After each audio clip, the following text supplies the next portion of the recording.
ിന്റെ റിപ്പോർട്ടാണ് കണ്ടത്. തിരുവനന്തപുരം കോർപ്പറേഷനിലെ സത്യപ്രതിജ്ഞാ വിവാദത്തിൽ ജില്ലാ കളക്ടർ അനുകുമാരി IASനെതിരെ രൂക്ഷ വിമർശനവുമായി CPM. ജുഡീഷ്യൽ പവറുള്ള ഭരണാധികാരിയായ കളക്ടർ ന്യായമായി പ്രവർത്തിച്ചില്ല എന്നതാണ് വിമർശനം. ബലിദാനികളുടെയും ഭാരതാംബയുടെയും പേരിൽ സത്യപ്രതിജ്ഞ നടത്തിയതിനെതിരെ CPM പരാതി നൽകിയിരുന്നു. വിഷയത്തിൽ ഹൈക്കോടതിയെ സമീപിക്കുമെന്ന് ഇടത് കൌൺസിലർ SP ദീപക് അറിയിച്ചു. ഇത് നമ്മുടെ ചട്ടങ്ങളുടെ അടിസ്ഥാനപ്പെടുത്തിയിട്ട് തികച്ചും ചട്ടലംഘനമായിട്ടുള്ള സത്യപ്രതിജ്ഞയാണ് നടന്നിരിക്കുന്നത്.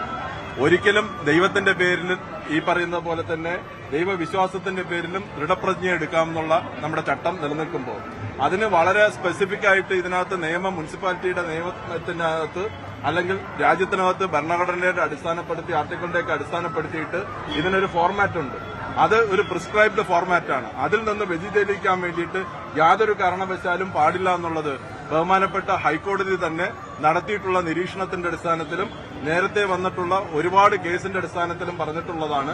അങ്ങനെ ഒരു ചട്ടലംഘനം നടത്തിയാൽ അത് യാതൊരു കാരണവശാലും ഈ പറയുന്നത് പോലെ തന്നെ ഒരു സത്യപ്രതിജ്ഞ ആയി കണക്കാക്കാൻ വേണ്ടിയിട്ട് കഴിയില്ല എന്നുള്ളത് പറഞ്ഞിട്ടുള്ളതാണ്.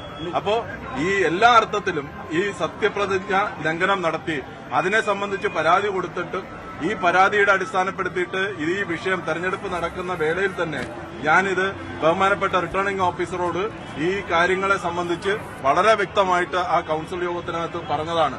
ഇതൊരു ചട്ടലംഘനമായിട്ടുള്ള ഒരു തെരഞ്ഞെടുപ്പ് ആയിട്ടാണ്, ജനാധിപത്യ വിരുദ്ധമായിട്ടുള്ള ഒരു തെരഞ്ഞെടുപ്പാണ് ഇവിടെ നടന്നതെന്നും അത് അവരുടെ മറുപടി എന്ന് പറയുന്നത് നമുക്കറിയാലോ, കളക്ടർ എന്ന് പറയുന്ന റിട്ടേണിംഗ് ഓഫീസർ ഒരു ജുഡീഷ്യൽ മജിസ്ട്രേറ്റ് കൂടിയാണ് ഈ പറയുന്ന കളക്ടർ എന്ന് പറയുന്നത്. പക്ഷേ ഇതിനകത്ത് ചില പ്രശ്നങ്ങളുണ്ടെന്നും അത് ഞാനിതിനകത്ത് ഇടപെടുന്നില്ലെന്നും പകരം നിങ്ങൾ ഹൈക്കോടതിയെ സമീപിക്കാൻ വേണ്ടിയിട്ട് പറഞ്ഞിട്ട് ഇതിനെ തട്ടി മാറ്റുകയാണ് യഥാർത്ഥത്തിൽ ചെയ്തത്. തിരുവനന്തപുരം കോർപ്പറേഷൻ മേയർ സ്ഥാനാർത്ഥി തെരഞ്ഞെടുപ്പിൽ താൻ ഒരു സമ്മർദ്ദവും ചെലുത്തിയിട്ടില്ലെന്ന് K. സുരേന്ദ്രൻ. പാർട്ടി പ്രഖ്യാപിക്കുമ്പോഴാണ് സ്ഥാനാർത്ഥി ആരാണ് എന്ന് താൻ അറിയുന്നത്. തദ്ദേശ തെരഞ്ഞെടുപ്പിലെ പാർട്ടിയുടെ മുന്നേറ്റം നിയമസഭാ തെരഞ്ഞെടുപ്പിൽ പ്രതിഫലിക്കുമെന്നും K. സുരേന്ദ്രൻ പറഞ്ഞു.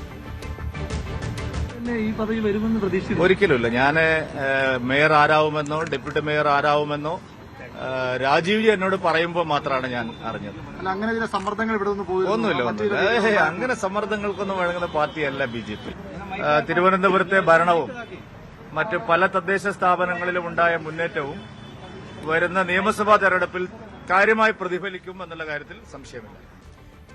പത്തനംതിട്ട നഗരസഭയിൽ UDF അധികാരത്തിലേക്ക്. അധ്യക്ഷസ്ഥാനം 3 പേർ പങ്കിടും. ആദ്യ 2 വർഷം സിന്ധു സുനിൽ അധ്യക്ഷയാകും. അടൂർ നഗരസഭയിലും 3 പേർ അധ്യക്ഷസ്ഥാനം പങ്കിടും. ആദ്യ 3 വർഷം റീന സാമുവൽ അധ്യക്ഷയാകും. കൊല്ലം കോർപ്പറേഷൻ മേയറായി കോൺഗ്രസിലെ AK ഹഫീസ്